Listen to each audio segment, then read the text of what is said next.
The last line of defense. The red alert sirens wailed throughout Sunspire Station, a sound that Commander Eliza Reyes had hoped never to hear outside of drills. She stood at the command center's main viewport, watching as the stars disappeared behind the advancing wall of alien vessels. Their obsidian hulls absorbed the light from the nearby sun, making them appear as moving voids against the backdrop of space. "Status report," she demanded, her voice steady despite the chaos erupting around her. Lieutenant Marcus Chen's fingers flew across his console, the holographic displays flickering with incoming data. "Vox Theri fleet confirmed, Commander. We're counting 73 warships, including what appears to be their command vessel, the Obsidian Fang." Eliza's jaw tightened. Sunspire Station was humanity's furthest outpost, a marvel of engineering that housed nearly 20,000 civilians and served as the strategic military foothold in the Arcturus sector. If it fell, there would be nothing between the Vox Theri and the inner colonies. "What's our defensive capability?" she asked, already knowing the answer wouldn't be good. "We have the station's defense grid, the minefield, and 14 combat vessels," replied Captain Harris, her second in command. "The nearest reinforcements from Earth are 3 weeks away at best speed." 3 weeks. They wouldn't last 3 days against a force this size. "Get me all department heads and ship captains in the war room immediately," Eliza ordered, turning away from the viewport. "And initiate civilian evacuation protocols. Priority to children and medical cases." "Yes, Commander," Harris acknowledged, his face grim. They both knew the evacuation ships would be easy targets if they didn't find a way to hold off the Vox Theri. The war room was tense when Eliza entered 5 minutes later. The station's senior staff and the captains of the defense fleet stood around the holographic table, which currently displayed the approaching enemy formation. "They're using a standard Vox Theri assault pattern," explained Strategic Officer Dr. Nasrin Ahmadi, manipulating the hologram to highlight the enemy ship's movements. "Their command ship stays at the center, protected by concentric layers of destroyers and cruisers. Conventional tactics won't work," Captain Valentina Orlov of the destroyer U.S. Thunderchill stated flatly. "Even if we concentrated all our firepower on one section of their formation, we'd be decimated before making a dent." Eliza studied the hologram, searching for anything they could exploit. The Vox Theri had appeared 18 months ago, attacking human colonies without warning or attempts at communication. Their technology was superior, their tactics ruthless, and their motives unknown. "Dr. Ellis, you've been studying their communication patterns." "Anything useful?" Eliza asked, turning to the station's chief scientist. Dr. Tom Ellis, a lanky man with perpetually disheveled hair, stepped forward. "Actually, yes. We've detected a unique quantum frequency they use for fleet coordination. It's incredibly efficient, but," he hesitated, "potentially vulnerable." The room fell silent as all eyes turned to him.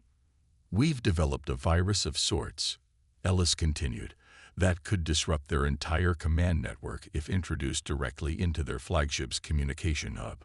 "How directly?" asked Captain Harris, voicing what everyone was thinking. "Someone would need to physically upload it from inside their command ship," Ellis admitted quietly. A heavy silence fell over the room as the implication sank in. It would be a suicide mission. "Even if we could get someone aboard," Captain Orlov said, "how would they navigate an alien vessel? How would they find the communication hub?" Dr. Ellis activated his tablet, and a new hologram appeared above the table, a 3-dimensional schematic of a Vox Theri warship. "3 months ago, we recovered a damaged Vox Theri scout ship," he explained. "We've been reverse engineering everything we could. Their ships follow a consistent design philosophy. The communication hub will be here." He highlighted a section near the center of the ship, protected but accessible for maintenance. Eliza studied the schematic, her mind racing. How would we get a team aboard undetected? "Their sensors have a blind spot," Dr. Ahmadi interjected. "We discovered it during the Battle of Proxima Centauri." If a small vessel approaches from directly beneath their gravitational plane at a specific angle, they can't distinguish it from background radiation. For the first time since the alarms had sounded, Elisa felt a glimmer of hope. It wasn't much, but it was something. "I'll need volunteers," she announced. "A small team in our fastest stealth shuttle. We'll only get one shot at this." Captain Harris stepped forward immediately. "I'll lead the team," he said. Elisa shook her head. "No, I need you coordinating our defensive efforts here. I'll lead the mission myself." Before anyone could object, the station's AI interrupted. "Commander, incoming transmission from the Vox Theory fleet." The hologram changed to show the alien commander. The Vox Theory were vaguely humanoid, but with gray, chitinous exoskeletons and multiple eyes arranged in clusters. This one's armor was adorned with markings indicating high rank. "Human command." The translation software interpreted its clicking speech. "Your position is surrounded. Your technology is inferior. Surrender Sunspire Station and all human vessels, or be destroyed. You have 1 Earth hour to comply." The transmission cut off, leaving the war room in silence. "Well," Elisa said dryly, "at least they've learned to say please." A few nervous chuckles broke the tension. "We have 1 hour to prepare our response. Let's make it count." The next 50 minutes passed in a blur of activity. Elisa selected her team. Lieutenant Sophia Dias, an expert pilot. Sergeant Jackson Wells, Marine Special Forces. Dr. Lian Zhao, their xenotechnology specialist, and herself.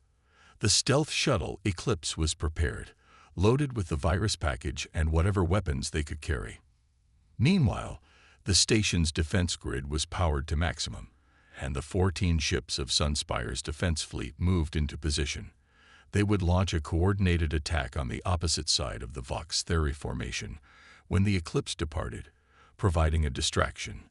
As Elisa prepared to board the Eclipse, Captain Harris approached her one last time. "Commander," he said quietly, "the station can't hold for long.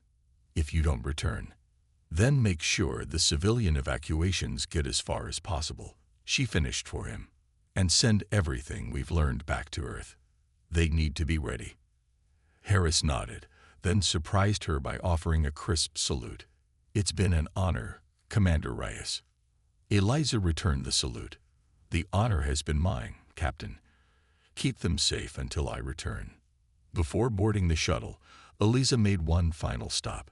The observation deck was deserted except for a small group of children and their teacher, watching the alien ships through the reinforced viewport. "Commander." A young girl named Mai noticed her first. The children gathered around, faces showing both fear and curiosity. "Are those the bad aliens?" a boy of about 7 asked, pointing at the distant ships. Eliza knelt to his level. "Yes, they are. But don't worry. We're going to make sure they can't hurt anyone." "Are you going to fight them?" another child asked. "In a way," Eliza replied. "Sometimes the smartest fight isn't the biggest one. Sometimes it's finding the one small thing that makes all the difference." Mai stepped forward and pressed something into Eliza's hand, a small origami crane. "For luck," the girl said solemnly. "My grandmother says cranes bring peace." Eliza carefully tucked the paper crane into her breast pocket. "Then I'll make sure to deliver it," she promised. 10 minutes later, the Eclipse detached from Sunspire's docking bay. As they accelerated away from the station, Eliza could see the defense fleet moving into position, preparing to launch their diversionary attack. "Stealth systems engaged," Sophia reported from the pilot's seat, "taking us down to the approach vector." Eliza felt the artificial gravity compensate as the shuttle dove beneath the plane of the advancing alien fleet. Through the viewports, she could see the massive Vox Theory ships passing overhead, their weapon systems already charging to strike at Sunspire. "Communications blackout in effect," Dr. Zhao confirmed. "Virus package is ready for deployment." Sergeant Wells finished checking his pulse rifle. "Ready to introduce ourselves to our new friends," he said with grim humor. As the Eclipse approached the belly of the Obsidian Fang, Eliza thought of the 20,000 souls on Sunspire, of the paper crane in her pocket, and of all the human worlds that would fall if they failed here today. "Begin approach sequence," she ordered, "and may whatever gods might be listening grant us speed, stealth, and one hell of a lot of luck." Against all ODDs. The Eclipse glided silently through space, its stealth systems rendering it nearly invisible against the backdrop of stars. Lieutenant Diaz's hands moved with precision over the controls, guiding them toward the massive underbelly of the Vox Theri command ship. "Approaching target," Sophia reported. "Optimal insertion point in 60 seconds." Through the viewport, Eliza could see flashes of light in the distance. The battle had begun. Sunspire's defense fleet was engaging the outer ring of the Vox Theri formation, drawing attention away from their approach. "Our window will be brief," Dr. Zhao warned, monitoring the alien ship's energy signatures. "They'll cycle their ventral shield grid in approximately 2 minutes. We'll have 15 seconds to slip through." Sergeant Wells double-checked everyone's combat harnesses. "Remember, minimal engagement if possible. We're not here to fight a war, just to deliver a package." Eliza nodded, feeling the weight of the data crystal containing the virus. Their objective was clear: reach the communication hub, upload the virus, and escape if possible. Simple in theory, nearly impossible in practice. "Shield cycling beginning," Zhao announced. 30 seconds to our window." The Eclipse slowed, hovering beneath an enormous access port used for docking smaller Vox Theri vessels. As they watched, the subtle energy field surrounding the alien flagship flickered momentarily. Now, Sophia pushed the thrusters to maximum. The Eclipse shot upward, passing through the momentary gap in the shields. Sophia cut thrust immediately, letting momentum carry them into a massive hangar bay. With expert precision, she guided the shuttle behind a cluster of alien supply containers, out of direct sight from the hangar entrance. "We're in," she whispered unnecessarily, as if the aliens might hear them through the shuttle's hull. Eliza activated her tactical display. Dr. Ellis's schematic suggests the communication hub is 17 levels up, near the center of the ship. We'll need to access their internal transport system. The team donned their helmets, checking the seals on their combat suits. The atmosphere aboard Vox Theri ships was breathable for humans, but barely. Oxygen levels were low, and the air contained trace amounts of sulfur compounds that would cause discomfort over time. "Weapons check," Wells ordered. Each member confirmed their sidearm was ready. Eliza carried a pulse pistol and combat knife in addition to the vital data crystal. "Remember," Eliza said as they prepared to exit the shuttle, "this isn't about heroics. We get in, upload the virus, and get out. The fate of Sunspire, and possibly all humanity, depends on it." They moved cautiously from the shuttle, using the alien cargo containers as cover. The hangar was surprisingly quiet, with only a few maintenance drones hovering near the far wall. "Most of the crew must be at battle stations," Zhao observed, scanning the area with her datapad. "Internal sensors detect minimal movement near our position." They reached a transport tube, the Vox Theri equivalent of an elevator, without encounter. Zhao worked quickly to decode the access panel, her fingers dancing across her datapad as it interfaced with the alien technology. "Their systems are adaptive," she muttered. "Different encryption patterns than we've seen before, but the underlying architecture is consistent." The transport doors slid open with a soft hiss. The team entered cautiously, weapons ready, but the tube was empty. Zhao activated the controls, sending them upward toward the heart of the ship. "Something's wrong," Wells said suddenly, studying his tactical display. "These readings suggest we're heading toward a high-security area, but there are almost no life signs." The transport tube slowed to a stop, and the doors opened to reveal a dimly lit corridor. Unlike the utilitarian design of the hangar, this area featured intricate patterns etched into the metallic walls, signs of importance in Vox Theri architecture. They moved forward cautiously, following Zhao's directions based on the schematic. The eerie quiet was unnerving. They had expected to encounter resistance, to fight their way through. Up ahead, Sophia whispered, pointing to a junction where the corridor branched. That central chamber should be the communication hub.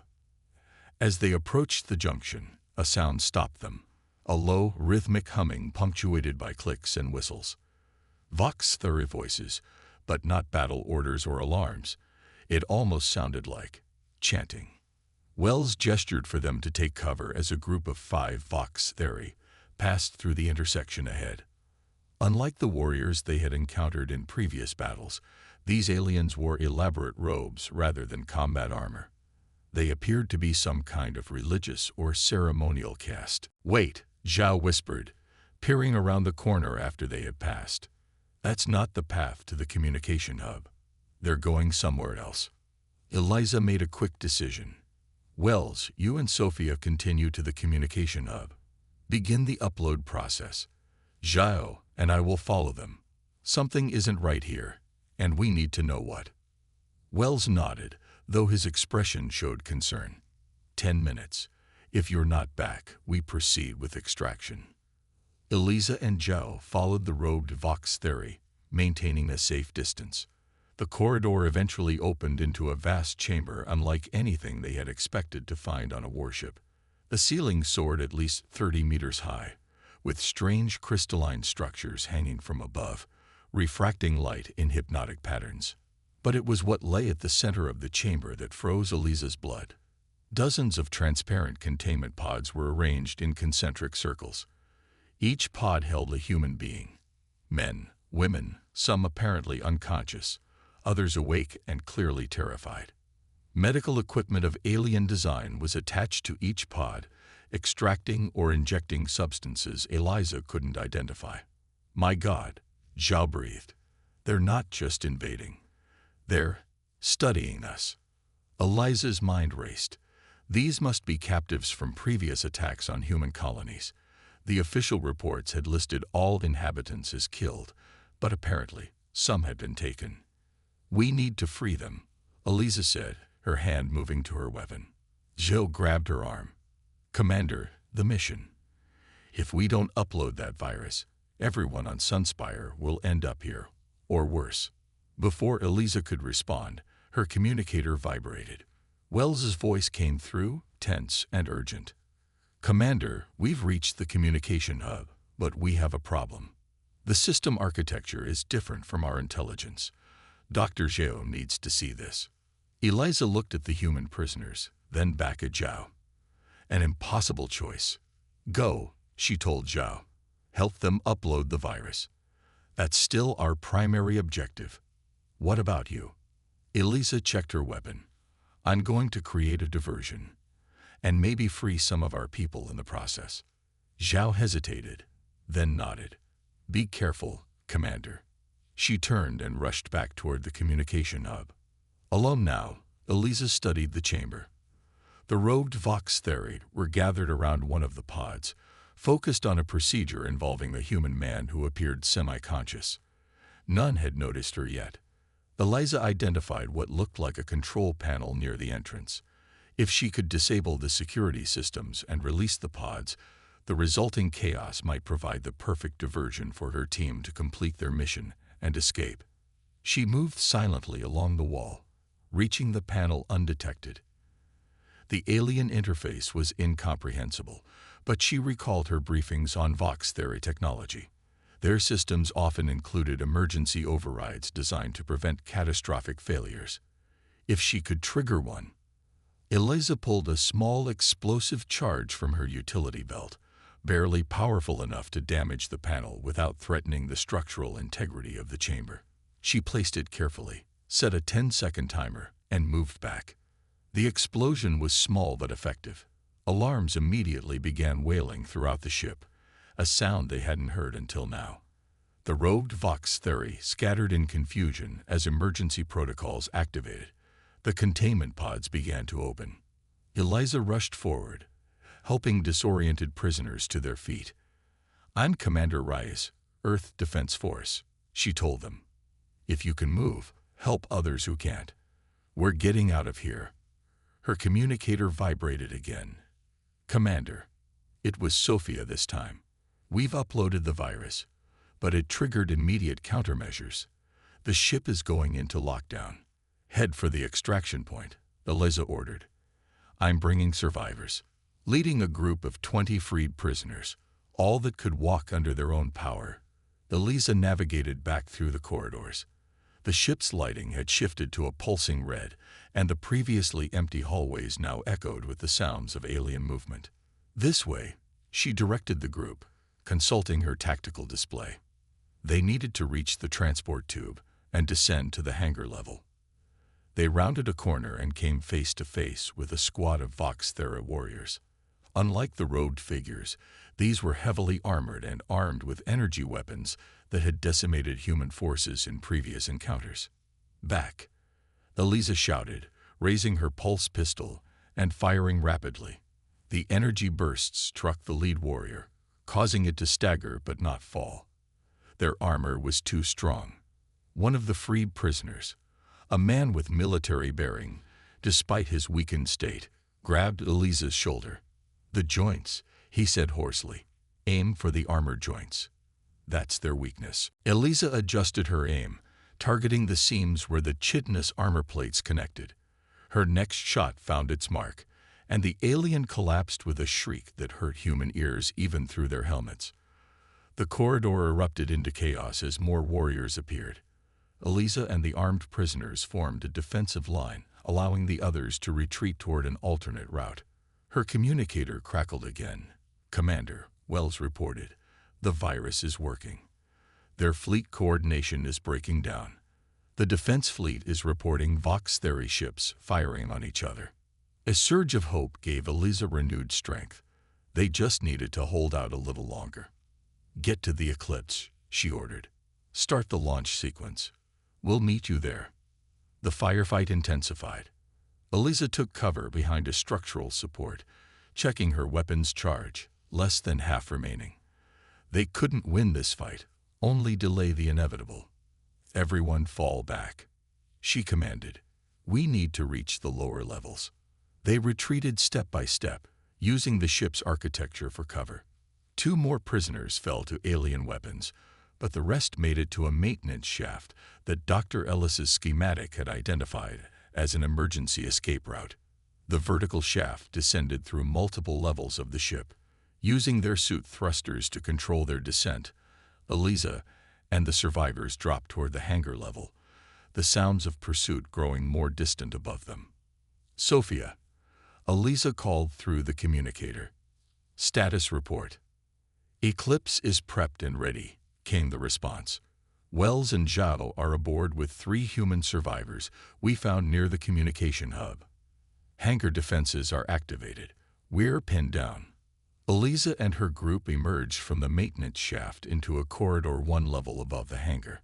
Through a viewport, she could see the battle outside had transformed dramatically. The organized Vox Thera formation had dissolved into chaos, with alien ships drifting off position or actively firing on their neighbors.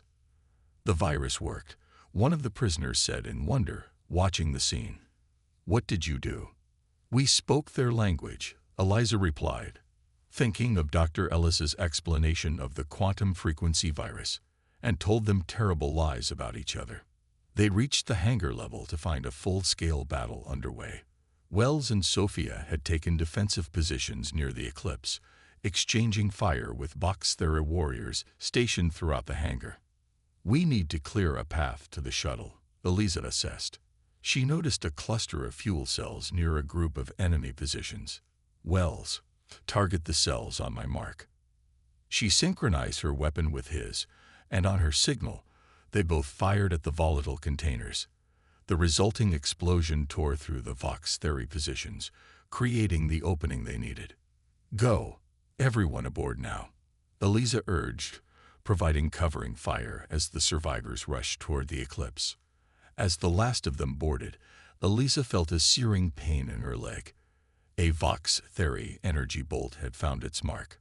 She stumbled, nearly falling, but Wells appeared at her side, supporting her weight as they made the final dash to the shuttle. "All aboard," Sophia confirmed as the hatch sealed behind them. Engaging thrusters. The Eclipse lifted off amid continuing fire from the remaining hangar defenses. Sophia piloted expertly, weaving through debris and incoming fire as they accelerated toward the still cycling shield perimeter. Shield cycling in 5 seconds, Zhao reported, monitoring the alien ship's systems through her datapad. We'll have our window. Outside, the battle had turned decisively. Sunspire's defense fleet, initially outmatched, was now methodically targeting the disorganized Vox Theory vessels. The aliens' superior technology couldn't compensate for the complete breakdown in their command structure. The Eclipse shot through the momentary gap in the flagship's shields, immediately accelerating to maximum speed away from the conflict zone. Transmission from Sunspire, Dr. Zhao announced. Captain Harris reports the Vox Theory fleet is in full retreat. Multiple ships destroyed or disabled. She looked up, her expression a mixture of disbelief and joy. We did it. We actually did it. Eliza, her injured leg now bandaged, reached into her pocket and withdrew the origami Crane Mai had given her. Somehow, it had survived the mission intact. Not bad for one small thing, she said quietly. As the Eclipse approached Sunspire Station, Eliza watched the retreating alien vessels through the viewport. They had won today against impossible odds. But in that chamber of human prisoners, she had glimpsed something that told her the Vox Theory weren't simply invaders. They were studying humanity for a reason.